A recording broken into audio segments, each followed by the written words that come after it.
I've been mixing, mastering, doing studio stuff professionally for like 10 to 15 years, probably 20 if you really want to nail it down, but the gray and the beard is really starting to show. What Warren David is doing at the Arena Studios still blew my mind with all that time under my belt. The way he thinks about efficiency and getting things done absolutely floored me. The ceiling that I thought was there is not there. Now, if you know anything about Atmos, you've probably already formed an opinion on it one way or the other. That said, I am still working completely in stereo, and the things that I learned from Warren since that day have changed the way I work. I don't know of anybody mixing this way, and now Warren is putting up his secrets so you can too.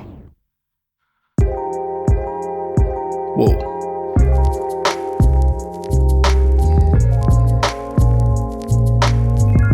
So Warren David is somebody I met, friend of a friend who has become a good friend. You've probably heard numerous songs by this man, or stuff that he's touched on the radio and movies. His accolades are many. This video is mainly taking a look at Warren's template and how he's mixing stereo and Atmos at the same time. Even if you plan to never mix in Atmos, there are nuggets here that are just involved with mixing. If this is something that you do and you want to be more efficient at it and you want to provide services to your clients better while being more sustainable in the career yourself, this is a watch for you. I definitely recommend, if possible, watching on a screen bigger than a phone. The screen grabs that we got because of his workflow, he has multiple screens in front of him, big screen up top, so any one screen grab we have is not high enough resolution for you to see everything at the same time. This will be easier on a larger screen. Here's the elephant in the room with this one. DAW audio fidelity is not perfect on this. There's a couple reasons for that. One, limitations of the room we were in, limitations of the equipment that we have at the time, limitations of the distribution method to get it to you. So you're not hearing Atmos. Even the audio is going to be a little jumbled for copyright reasons so that we can show some things. Listen to the thought process and the explanation of what's happening and trying to apply it to what you're currently doing.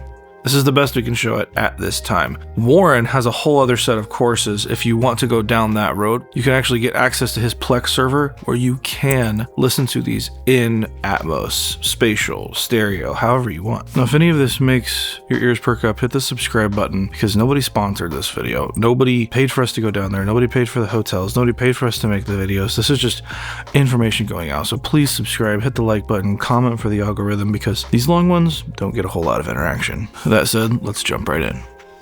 What's the plan? You've pulled this into a new session. So basically, this session that was just audio files has been prepped into my session, which is just a workspace. I'm not pushing it through any processing right now. It's just in a consistent order, color, group. Everything is contained in my process so that I can quickly grab things.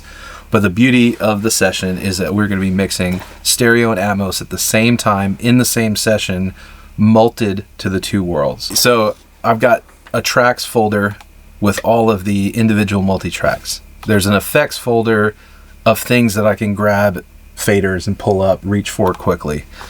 There's stems, so think if all of your micro instruments are your multi-tracks, the next macro group down is drums, loop, percussion, bass, acoustics, EGs, stuff that you would stem together. Mm-hmm. So this world is Atmos world, or excuse me, these auxes are stereo world, and you scroll down a little bit further, there's a matching Atmos world.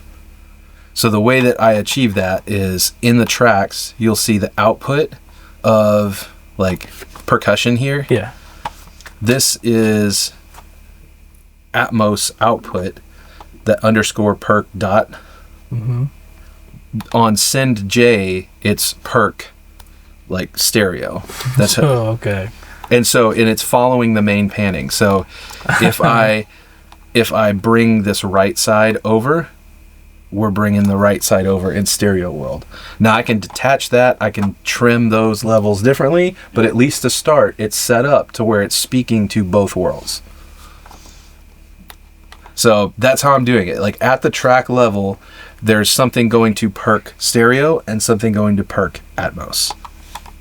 So if we scroll down there to that world, all of those are going to either a stereo box or bed box. and that's down here. So here's my stereo bus section and my Atmos bus section. So when we get to there, both worlds are going to be going through those things. All we need to know right now is they're both going to those worlds, or they're going to both of those worlds. Box, yes, vibe. The yes bus is, I've had several chains that I've built throughout the years, and I think yes is kind of what I've landed on as like, yes, this works. And vibe is kind of the alternate, like slow, gooey, gushy, saturated tape thing. So it's like, so you're good. yeah, we'll hit it. Right now it's going through box, which is nothing. Like no plugins, nothing. Brought to you by Apple Silicon. And so yeah. So those two worlds are also controlled by VCAs. There's like a set of macros a level down, so we can do drums, music, vocals for the stereo world, Atmos world, or both together. Now, does that mess with any busing if you're using VCAs? No, because all of this is like post. So like it'll run through here. Okay. And let's say like, oh, in the stereo mix, the drums are a little hot. I can just pull that down. Or overall, do the vocals need to come down? Yeah, that makes sense. I can bring them down here. Like gain staging, all tracks before a 2-bus or before any bus can get trimmed. And then these are auxes, but these are masters. So these are pre-fader. Yeah, we'll see all that in a minute. But yeah, the basic of it is these are splitting out to the two worlds right now. Yep. So then I dive in. So when you bring the love tracks this. in, do you have them saved as like track presets? So Ethan, my assistant, has created a lot of sound flows that are just buttons. Like basically organize them in their order and then hit the corresponding button, and it will add the colors, the groups, the sends, outputs, everything that I need to get it into the session. Yeah, cool. Yeah. Love it. So, I mean, obviously the first thing that I'm going to do is listen to the rough in the session. There's like a print area, so like the current stereo mix, previous stereo mix. Once I do versions, you can see. Then you playlist them there. Yeah. Hot, low, instrumental, TV. Yeah. And all of that also is on these stereo. So you can see in the mix window, those stereo stems are going to all box, but then we also have like instrumental sends that stop at the vocal, and then it's like vocal acapella or vocal up. Everything's at 0 except for the lead vocal channel, which is My gosh, you saved yourself. +1. So it's all on sends. So 2-bus time. If it's the yes bus, I duplicate that 7 times for the different versions I might need to print, cascade the inputs, and it's all like ready to go. Hit batch bounce, hit commit, whatever. You're bouncing all of those already pre-routed. So the only limitation being using hardware. Correct. On that. Yes. Okay. And with anything, you choose your workflow, right? And there are certain compromises. I don't want to say rules, but it's like you have the parameters in which you've chosen to work in order to achieve a certain goal. So this is the architecture I've chosen in order to be efficient, recall, and whatever compromise I left at the table by not using an analog 2-bus. Like, it saved me a ton of time, and I think I can still get there not having to use a 2-bus. However, yes, there's a bunch of stuff over there that I could turn to if I really wanted to, if I wanted to hunt for something, and it's possible. So in the bottom of your print channels, are you saying if you use the yes bus, you would just literally duplicate that in the... Like, let's say I duplicate that. Yep. Cascade, search, instrumental, TV, Aka, and then we have a sound flow that's literally a button that does that, renames them, prints. Yeah. So like, bye Bounce Butler. It's just there. This is next level. Yeah. All right. But yeah, I mean, there's the stereo print area, rough, reference, all of that is on buttons on my monitor controller. Same with Atmos World. There's a 714 listening, there's 2.0, there's the previous 714, which is where we're getting the binaural feed. So... Do you ever, just out of curiosity, I've seen people take, if they have a 714 room and they're mixing in 714, do the up mix to like 916 to hear what it does? I haven't tried, only because like I've tried to mix in 914 before. And I just don't, like, to me the workflow wasn't there. There was things that I wasn't as familiar with, so I was like, okay, I'm just sticking with 714. But the deliverable is still just the regular Atmos file, so it doesn't matter really. Yeah. I'm gonna listen through this rough.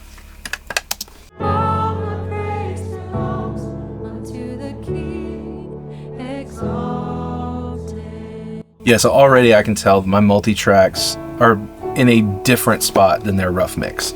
Like, they were in Logic, they got a mix and they got a rough mix, but the multis are a little different, so I'm gonna have to kind of rebuild what they're doing. But I'm mainly listening in the rough for what were they going for, how things are balanced, and where do I want to go with the multis to start. And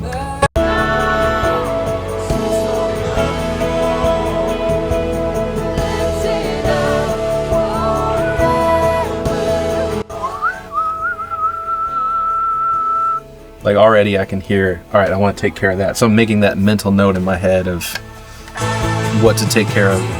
Cool. Got my bearings a little bit. Where would you go from here?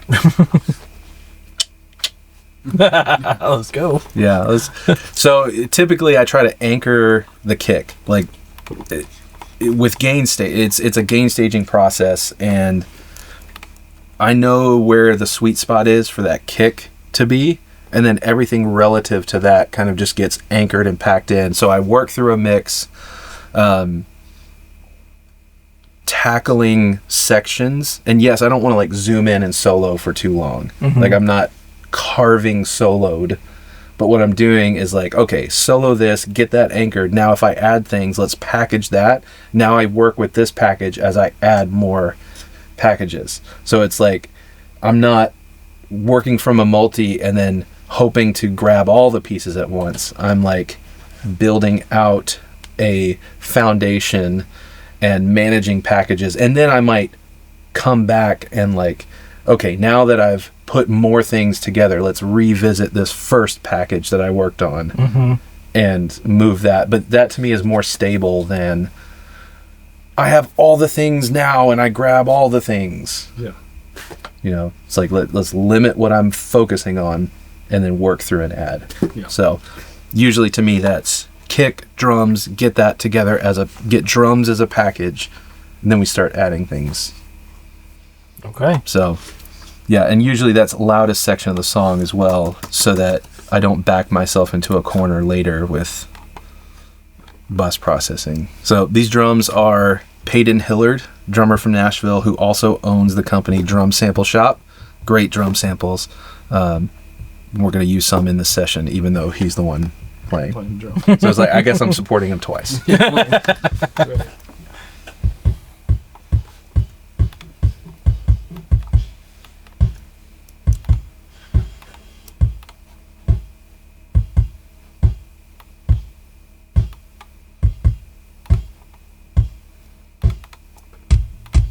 Woo!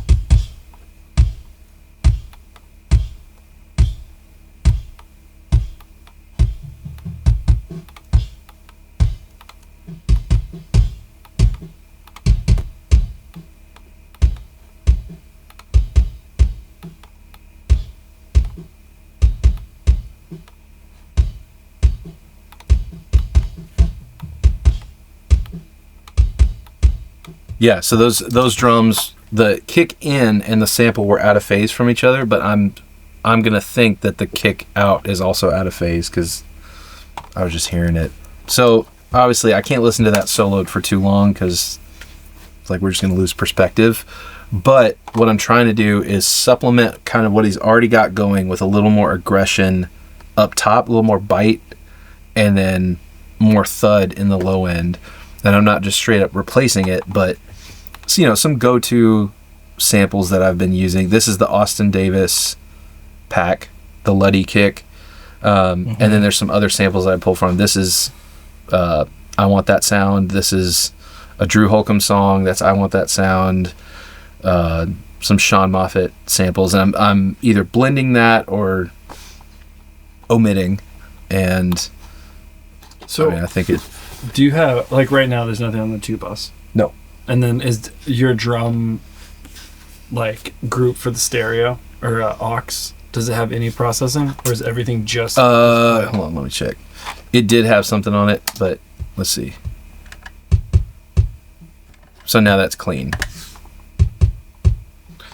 And so what I'm looking for on these meters is somewhere in between -3 and -6 for the kick, because then I know when I get that kick speaking with the rest of the mix, everything else trickling down from there is going to be a good gain stage. That's cool. So basically you're combining all the kicks. Yep, just getting the kick unified here on this kick folder, because that's also one of the ways that I have my session set up. It is to be able to control things at different levels. Yeah. So like there's all the kicks individually that go to a kick folder, snare folder, tom folder, drum folder. Yeah. So then there's like drums, parallels, drum effects, all those go to a drum stem. Mm-hmm. So it's like at different levels I can control each of those packages, like I was saying. Let's see. I'm happy with that. We move on.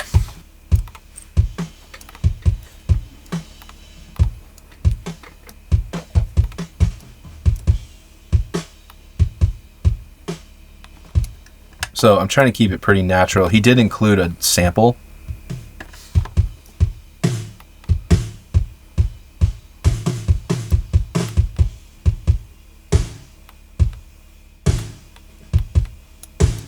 Yeah, I just want to tighten this one up. His sample is good and thuddy, but it resonates a little too long for me. Just gonna shorten it. Yep.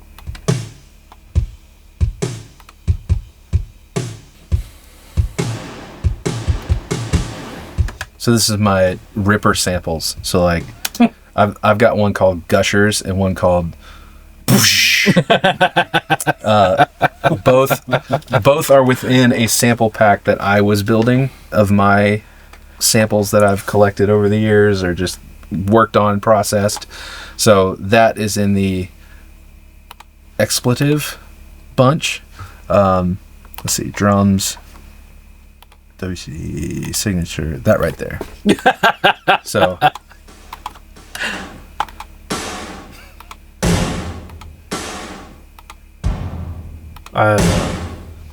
most of my sample pack are onomatopoeias.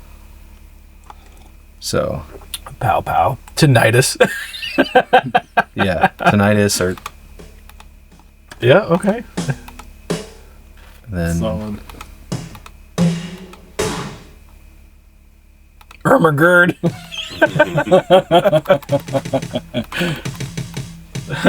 Barrel and fish. yes. Oh man. Let's see, warm fuzzies. All right, tell me if you know what this sample is. Or Is that snare? What is it? Snare. Is it Dave Matthews? Carter Beauford is Yeah. now playing in this session. I mix through onomatopoeias. Like there may be a time in this when I'm sitting here going like trying to hunt for something. Do the same thing. Yeah.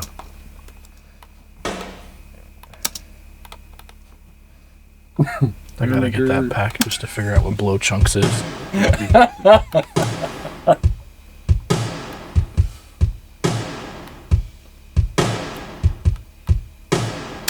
So that's not going to be like the whole time. Yeah. I might just like gush it in the chorus when he's laying in.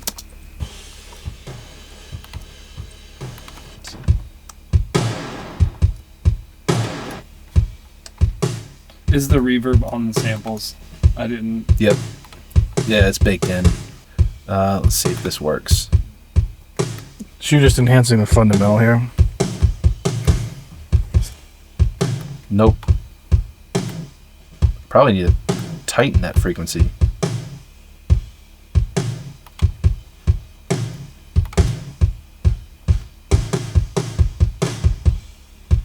That sounds good. I'm gonna move on. You're matching the pitch. Yeah. And it's a little bitey now, so like I'm just looking for more tone out of it.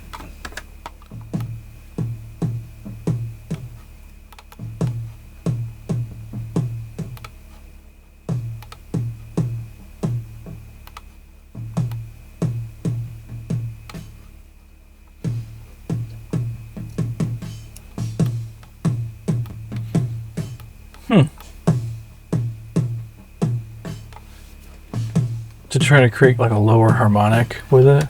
Yeah, just I don't know. I'm just turning knobs at this point. Kick and snare, we're staying up front. So now we're moving into Atmos world. I'm gonna punch into the room.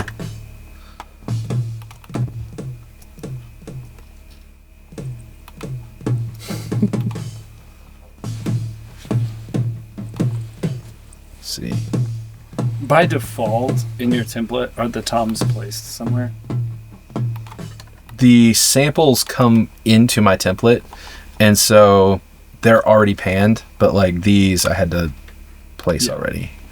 But I still usually just keep those up front for stereo world, but then the sample I might bring out.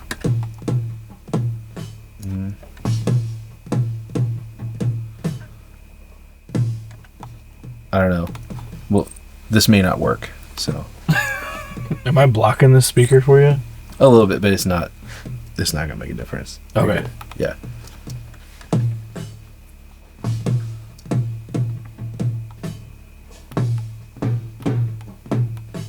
So that's a much better sample to pair with this. That Deadwig from I Want That Sound, just tonally in the way it hits, it pairs a lot better. So now when I spread it out and add some of the room one, like the overhead in the room, it works a lot better. Gonna feel like that drum.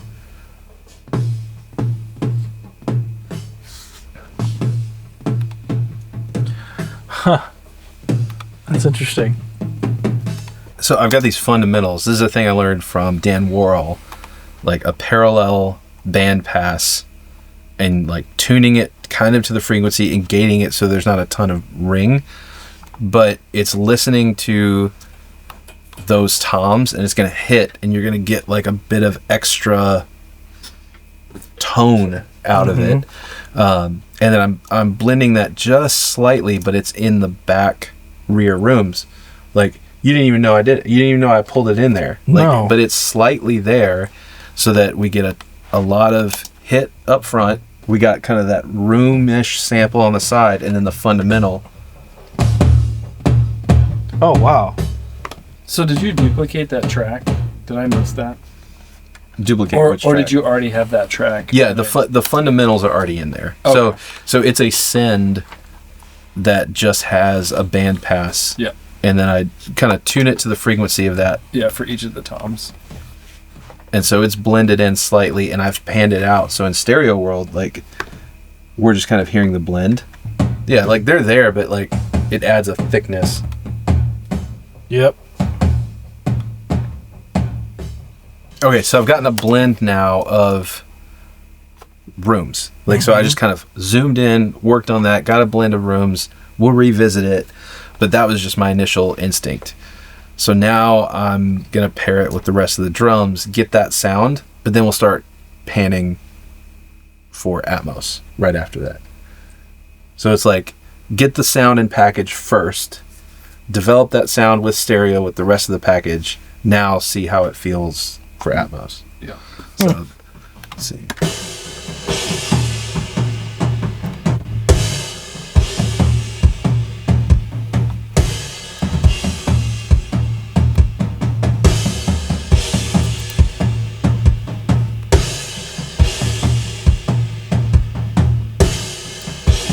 Good. Yep. Oh, and an important thing as well. Let's make sure that this is... Yeah, so turning the center down for Atmos. This is what I do. I omit the center channel in Atmos. There's not a lot of stuff these days that's released that has center channel information. But even if I am working in Atmos and processing something, if you split left, right, and center, that's going to hit a compressor differently than left, right, phantom center.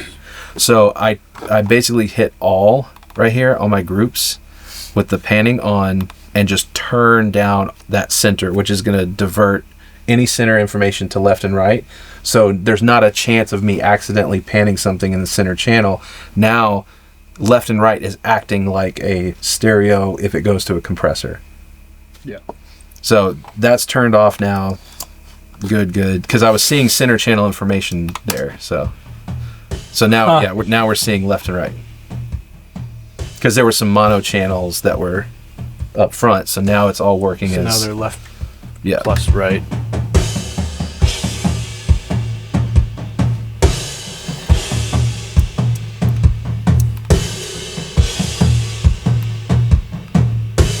Sidechain listening to the kick and snare.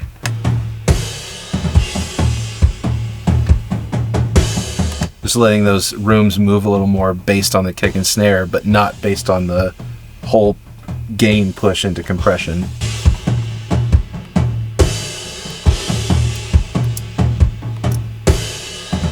So that's feeling good. I'm gonna do a little drum bus. Let's see. Oh.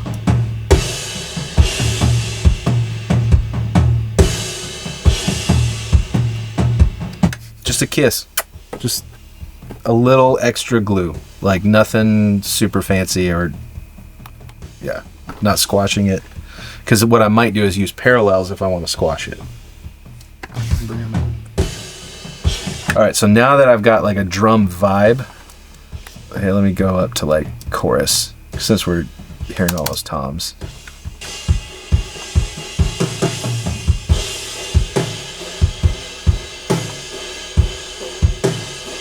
Alright, so I'm hearing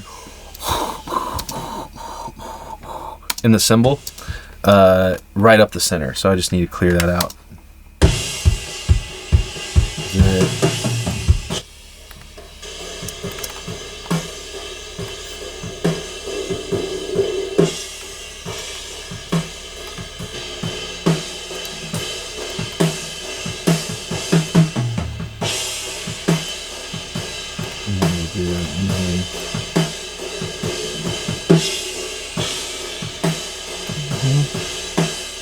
Okay, so the cymbals were honking in that 360 range, but the snare has a nice dunk right there. Mm-hmm. So I'm using upward EQ so that when the snare hits, we get a little bit of it, but the cymbals aren't constantly hitting right there.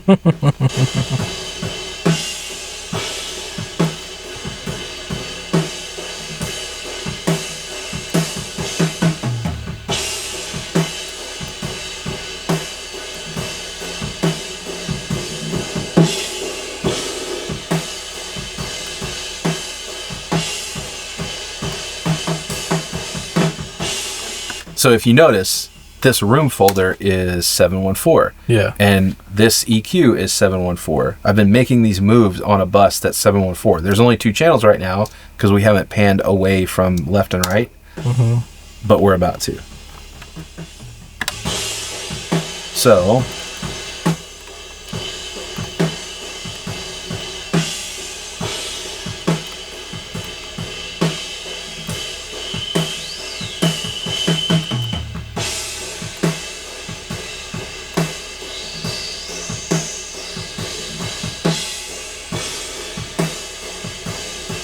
just had to take care of that. So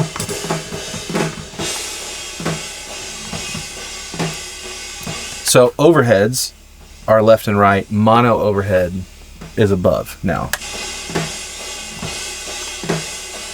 Feels a little bright. So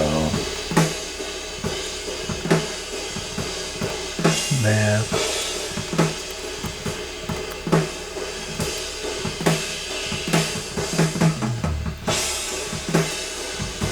Rooms are currently up front, so let's leave the overheads, like stereo overhead, mono overhead. Now we have like an extension.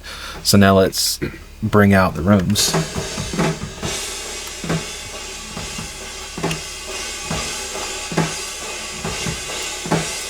We'll put them right there.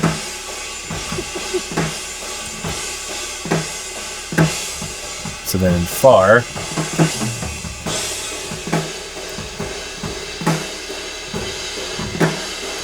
so That's cool. that far room is now in the back, and we're gonna carve away some of the. That's really highs. cool.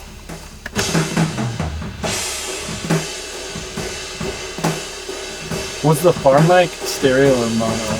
So there's looks there to one- be a far close, like there's like overhead, room close, room far, and there's mono of each. So Oh. there's like a mono overhead, there's a far mono, and then a geek. So yeah, let's.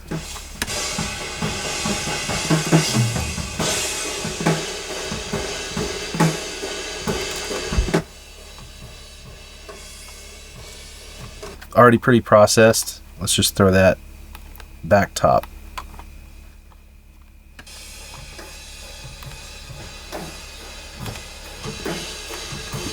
My brain's still calibrating where the your speakers are.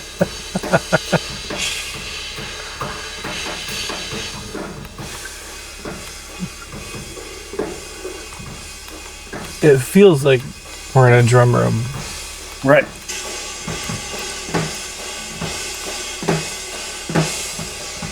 Is it? And all these EQ moves go straight through the two bus as well, right? Yeah, so I mean, these EQs are happening on the individual track, which mults out to stereo and Atmos. So, of course, I'm going to be referencing stereo. How does that fold together? Mm-hmm. But right now, I'm focusing on, as these things have now panned around, Yeah, it does. was there some difference? Like, I'm trying to unify those room mics. You know, in a stereo, it's kind of easy to hear them unified because they're all layered in the same place. Mm-hmm. But as you separate them, it's like, oh, that mono overhead has a lot of in it, and, Yeah. and the rooms has a lot of. So it's like, how do we tilt both so that they're like holding hands, and then when we come back to stereo, we didn't like Lose ruin anything. Yeah. Yeah, that's kind of what I'm doing right now, is like unifying the room, which happens to also work well for stereo. Yeah. You know, Well, in worst case, if it doesn't work, we duplicate the track and get rid of the send. yes. That would be the process Yeah. within the template. Here's something crazy. Okay, I'm gonna flip between the 2.0, which I mean y'all can see right there, versus the stereo mix. 2.0 is folding down from this. Yep. So like if a Dolby Atmos mix would just use the 2.0 fold down, you could see the potential in how it like sounds very similar. So like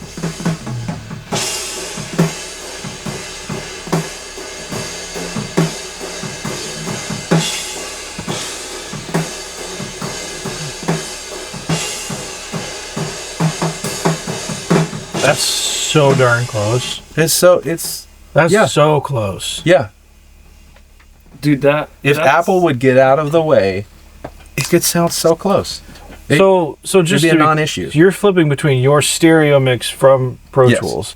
But that 2.0 is the 2.0 fold down of all those Atmos channels. So we're hearing stereo and the 2.0 fold down with no processing. There's no, like, they're level matched because they're going through the same, chain. like, chain zero. They're zeroed out, essentially. Mm-hmm. But we have 2-channel stereo and a fold down to 2 channels. So this is not binaural. This is just 2-channel fold down. But it's, like, nearly identical. Yeah. But yeah. So then room. Wow.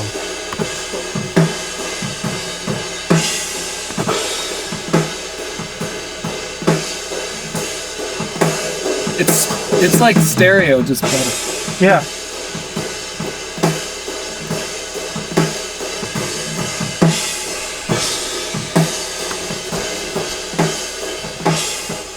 Yeah, so don't want to zoom in too long. So Let's- just out of curiosity, if you said, "Hey, it's a little loud in the sides," if you made that decision, How would you turn that down but keep the stereo balance?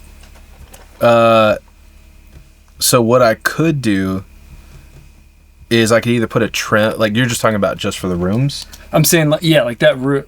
You're listening to it, and you're like, oh man, the rooms are a little bit loud just in the Atmos side, but it's right in the stereo. What would be the easiest way to like just tuck it?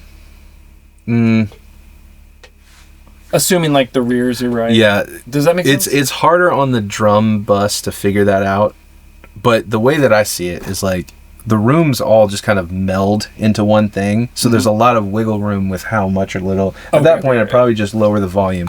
But if I had to, you could come in here with an EQ and just say like sides. Stupid. And just do like a big old broad, like, okay, I'm turning the sides down for the room. In let's say it's too sizzly or too boomy. Like you can affect that just for the sides of the room folder. That makes sense. Yeah. So this parallel is the dynamite, which is like clamping down on the hit and like sucking back up. Like a DBX type of thing going on? Yeah. And then into Devil Lock. So it's just smashing it. So this, I may automate that through the song to give it a little bit of that pump energy. So I'm not pumping a compressor on the drum bus. I'm pumping the parallel and then like bringing it in. So like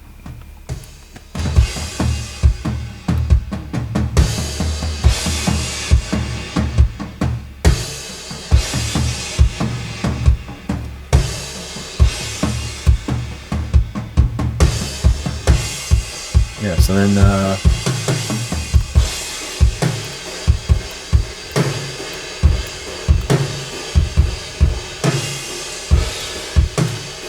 Whoa.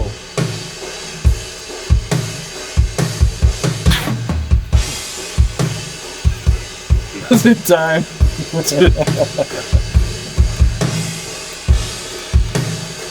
Oh my. So this is a 714 reverb then? yeah, so Altiverb 8 will do both stereo and Atmos. So what I can do is I can copy that, which is because verbs don't fold down well. So like even with the binaural thing, I don't love 714 things folding down. So I'll do that for the room for Atmos, but then right here I can just paste. Now we're in stereo, the exact same reverb. Yeah. And I'll make sure that this isn't that's not going to Atmos. We're just going to stereo. Wow. And the best way to check, like even if you're flipping between stereo room and Atmos room, the best way to check translation is that stereo and 2.0 fold down. Because if those two are sounding the same, that's at least like a 1-for-1 translation is what it feels like. That's smart. Because like obviously when you hit the room, it's going to sound different no matter what. So you can't sit there and compare the room to the stereo perfectly, you know. What's interesting though is that when you flip between it, it's sort of like it just does this. Yeah, hopefully. It doesn't feel like you're just pulled further into it. Yeah, it's not like a crazy different thing. Which is why like part of what I was doing with those rooms is tethering those together so that hopefully those rooms just act as one unit with one EQ, one curve, so that when you fold in and out, you're not like jarred by a bunch of different frequencies changing around you. It just like it envelops you a little more. And so I may introduce like a snare verb. Is it called? It is called schwa. Schwa. Yeah, like I said, a lot of onomatopoeias. Let's see if it does what I said it does. I know the sound.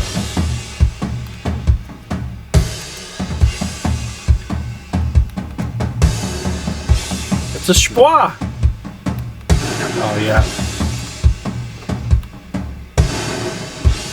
Oh my gosh.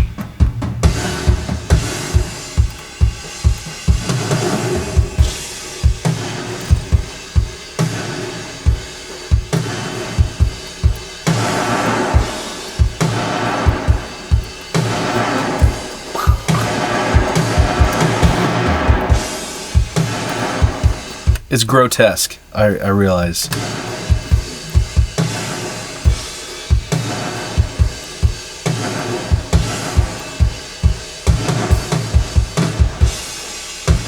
Oh, it feels so good.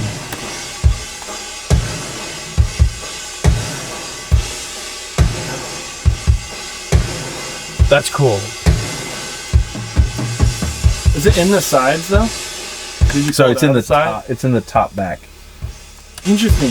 Doesn't it feel like it's in the rear? So in Was it Atmos not you're gonna back in hear Yeah. like it's just gonna like it felt like the travel room backwards. just. in the Atmos room, like it's feeling balanced, but it's feeling a little too hot in a stereo mix. So then I just pull up the send and Pull it down. Oh, trim it gosh. and I'm not baked in with a stem. So when you're explaining the verb going here to back, is that a motion you've already built in? No, that's just perception. Okay. Yeah, because I mean it's hitting here. You're getting like the drum room, and then you're hearing a bit of that pre-delay. And this schwa verb has a slow attack.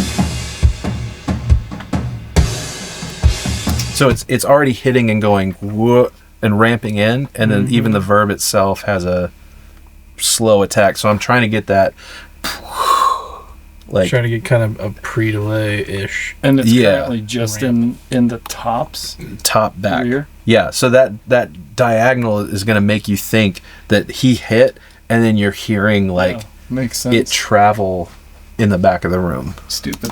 And but then you blend it low enough to where it's just perceived. It's just a perceived movement extension. It's an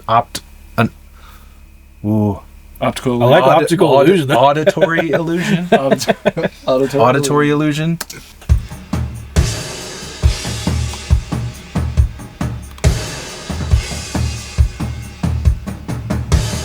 So also in a mix, you'll see me doing this, and I'm not offering up a Jewish prayer, but I am listening for the phase shift. Like if I've gone in between two speakers and it's now four speakers, like you move your head and you're gonna get some of that, the whatever phase shift is, and I'm trying to avoid that. So there's some places where you can put it where it avoids it, but also some instruments work better than others. So you just gotta like test it out. You know, like this.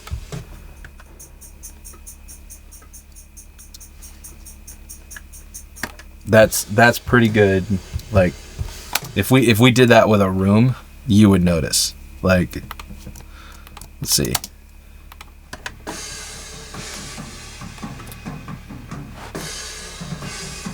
Oh, yeah. So that's why for like super washy stuff, especially in the high end, Yeah. A direct speaker is just much better than an in-between location. In your room, like 1, 2, 3, 4, like you've got 4 different things creating 4 different frequencies within the room, frequency spectrums within the room. So it's just more opportunity for phase funk. So right now, is that in the Atmos chain? Is that an object or a bed? Right now these are all just beds, like going through the bed in direct speaker location. So if I pan between, right now we're averaging between the front and the sides, so you can even see it in the renderer. Like, Would that help with phase? the object thing, it does a little bit. Like that's what some say. If it is an object, Yes. I guess that would make sense because it's not split up equally and you don't have the time differentiation between them. Yeah. On your actual drum bus right now, Yeah. there's essentially nothing, There's the Novatron, which we saw. I mean, a touch, and it's even at 82%. I'm not doing 100%, but there's a little saturation, a little compression. Bonkers. And then a little parallel, right? But that's it. Have you done any high pass at all to keep stuff from being like? The only high pass was on the rooms because I heard it being a little rumbly down there. But like on the kick itself? No.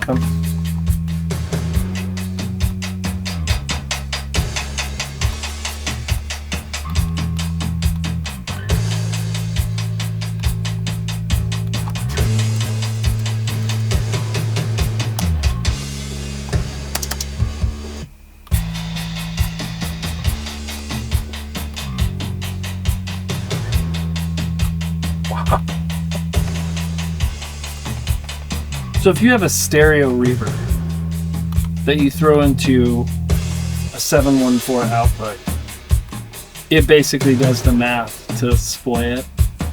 Is that how that works? Yes.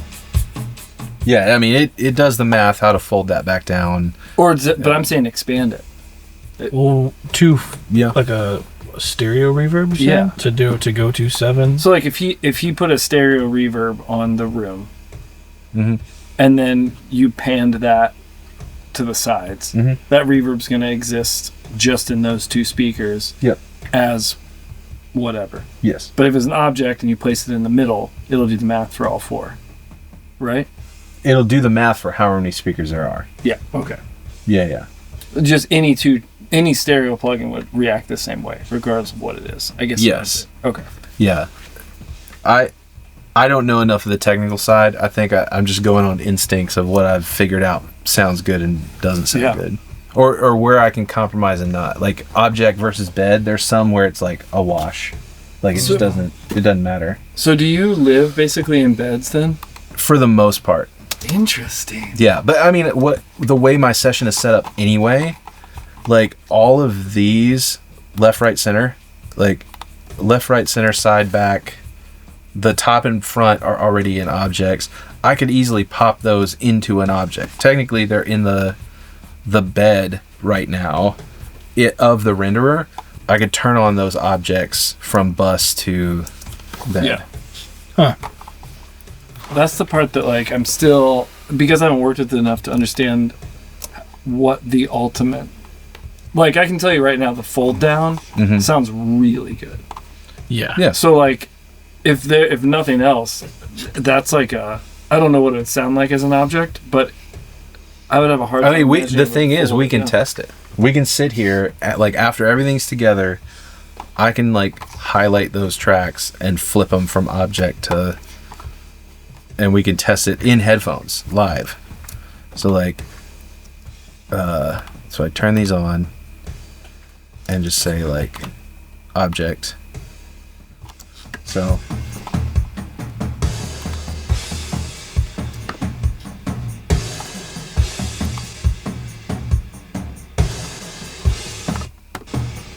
Interesting.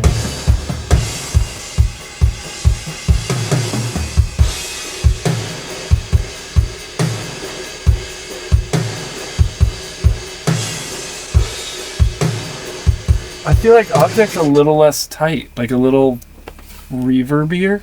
Do you feel like that? Maybe. I mean, because objects are set to mid, near, far, and so. Am I crazy? Yeah, I think that's part of the reason why I always had it in the. It like gets bed. tighter and deeper when it's in bed, but when it's in object, it feels.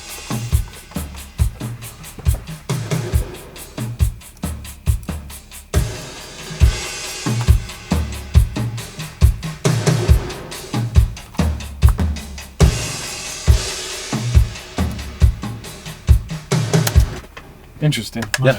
So that's drums. Hit save on that, just so we don't lose anything. I don't know.